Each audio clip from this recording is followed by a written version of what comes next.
Venezuelan opposition leader Maria Corina Machado, who is now in hiding after being threatened with arrest, has called for protests in every city in Venezuela to denounce the disputed re-election of President Nicolas Maduro.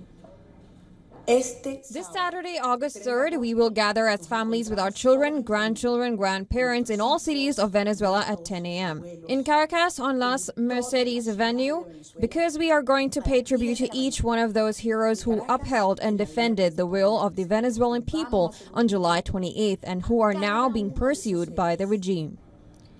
Machado wrote in an opinion article in the Wall Street Journal that she is in hiding and fearing for her life. She emphasized that Edmundo Gonzalez was the rightful winner of the presidential election and called on the international community to help Venezuela. Venezuelan President Nicolas Maduro, on the other hand, has said that he is preparing for 2 maximum security prisons for those detained during the protests that erupted after his disputed re-election. I am preparing 2 prisons. Both prisons are to be ready in 15 days. They were already being restored. Tocoron and Tocuyito and all the Guarimberos are going to Tocoron and Tocuyito maximum security prisons.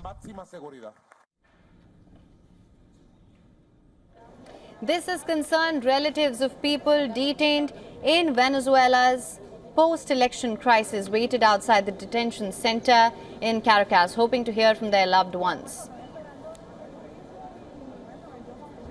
Mr. President, it's not my fault to be here waiting for my grandson.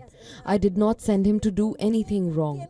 I don't condone his actions. You can burn me alive if you want, but release my grandson well and alive, because he is the only one I have.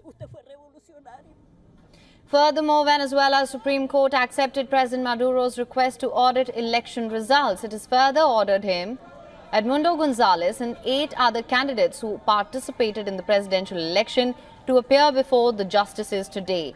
Minutes after the Supreme Court's announcement, Maduro appeared before a crowd from a balcony of the presidential palace and welcomed the court's decision, saying he will be present at the court. On the other hand, the U.S. government has recognized Venezuelan opposition candidate Gonzalez as the winner of the presidential election. It is discrediting the results announced by the electoral authorities, who declared Maduro's victory. We know that at least 12 million people peacefully went to the polls and exercised their right to vote, and that the sum of more than the 80% of the tally sheets published by the Democratic opposition and received directly from polling stations show that Edmundo Gonzalez received an overwhelming majority of the votes in this election. Earlier, Brazil, Colombia and Mexico called for an impartial verification of the results of Venezuela's presidential election. Brazil has taken over the administration of Argentina's diplomatic premises in Caracas.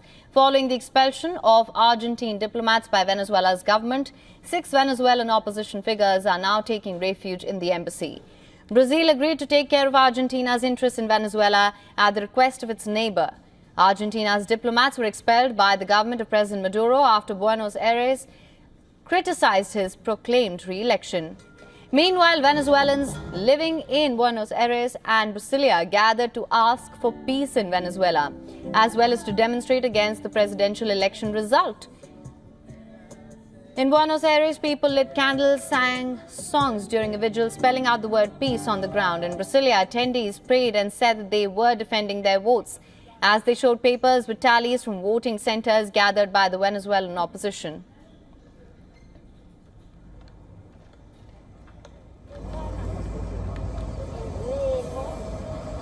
For latest news, download the WION app and subscribe to our YouTube channel.